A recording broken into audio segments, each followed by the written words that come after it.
আজ ষষ্ঠ দফা নির্বাচন আর ভোটের আগের দিন মহিষাদলে খুন হয়ে গেলেন তৃণমূল নেতা। খুন বেতকুন্ডু গ্রাম পঞ্চায়েতের প্রাক্তন সদস্য শেখ মুইবুল। রাতে দলীয় কর্মীকে নামিয়ে বাইকে চড়ে বাড়ি ফেরার পথে আক্রমণ, মৃত্যুর ঘটনা ঘটল। কথা বলবো আমাদের প্রতিনিধি বিটন চক্রবর্তীর সঙ্গে। বিটন, তমলুক লোকসভা কেন্দ্রে ভোটের আগে আরো একটা প্রাণ ঝরে গেল। একদম একদম এবং তোমাকে জানিয়ে রাখি সুকর্ণা, এই তমলুক লোকসভার যে মহিষাদল বিধানসভা রয়েছে সেই মহিষাদল বিধানসভার গেঁওখালী এলাকার বেতকুন্ডু গ্রাম পঞ্চায়েতের প্রাক্তন তৃণমূল সদস্য স্থানীয় তৃণমূল নেতা শেখ মুইবুলের কিন্তু মৃত্যুর মতন ঘটনা ঘটেছে।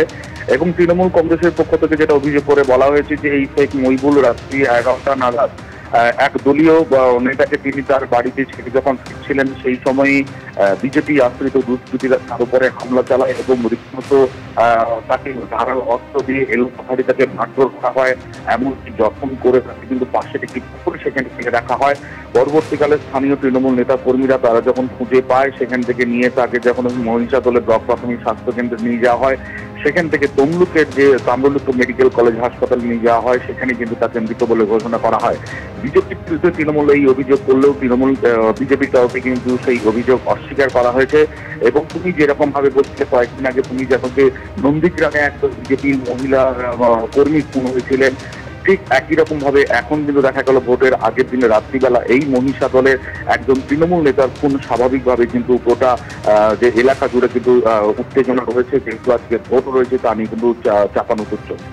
বিটন, তুমি আমাদের সঙ্গে থাকো। আজ ভোট রয়েছে তমলুক লোকসভা কেন্দ্রে এবং ভোটের আগের দিন মহিষাদলে খুন হয়ে গেলেন তৃণমূল নেতা।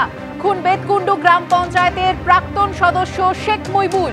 যেমনটা জানা যাচ্ছে, রাতে দলীয় কর্মীকে নামিয়ে বাইকে চড়ে বাড়ি ফেরার পথে আক্রমণ চালানো হয় তার উপর।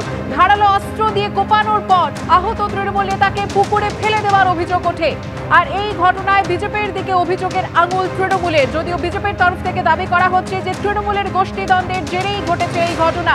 আমি আরো একবার কথা বলবো আমাদের প্রতিনিধি বিটন চক্রবর্তীর সঙ্গে। বিটন, ঠিক কি ঘটেছিল, কিভাবে খুন হলেন এই তৃণমূল নেতা, কি জানতে পারছো? দেখো সুবর্ণা, তৃণমূল নেতা অর্থাৎ মহিষাদল তৃণমূলের বিধায়ক তিলক চক্রবর্তী যেটা আমাদেরকে জানিয়েছেন যে এই শেখ মুইবুল তিনি হচ্ছেন মহিষাদলে যে বেতকুন্ডু গ্রাম পঞ্চায়েত রয়েছে সেই গ্রাম পঞ্চায়েতের কিন্তু প্রাক্তন তৃণমূল সদস্য, যদিও গতবারে পঞ্চায়েত নির্বাচনে এই গ্রাম পঞ্চায়েতকে বিজেপির দখলে গিয়েছে।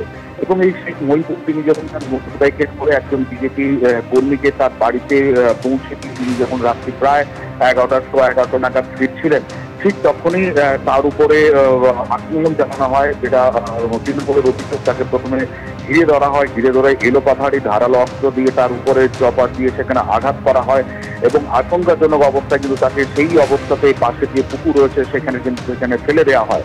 পরবর্তীকালে যখন তৃণমূল কংগ্রেস কর্মীরা তারা যখন খোঁজাখুঁজি শুরু করে তখনই তারা খুঁজে পায় এবং সেখান থেকে মারাত্মক যখন অবস্থায় আশঙ্কাজনক অবস্থা থাকে সেখান থেকে উদ্ধার করে মহিষাদলের ব্লক প্রাথমিক স্বাস্থ্য কেন্দ্রে সেখানে প্রথমে নিয়ে যায়, কিন্তু পরবর্তীকালে তমলুকের তাম্রলিপ্ত মেডিকেল কলেজ হাসপাতালে নিয়ে গেলে সেখানে তাকে মৃত বলে ঘোষণা করা হয়। বিজেপির দিকে তৃণমূল কংগ্রেসের অভিযোগ করা হলেও বিজেপির পক্ষ থেকে কিন্তু সেই অভিযোগ অস্বীকার করা হয়েছে। বিটন, তুমি আমাদের সঙ্গে থাকো। ভোটের আগে বারবার উত্তপ্ত হয়েছে তমলুক লোকসভা কেন্দ্রের বিভিন্ন এলাকা। নন্দীগ্রামে বিজেপি নেতার মাকে খুন করার ঘটনা ঘটে। বিজেপি কর্মী এখনো হাসপাতালে চিকিৎসাধীন। তারই মধ্যে তৃণমূল নেতার মৃত্যু হয়ে গেল ভোটের আগের দিন।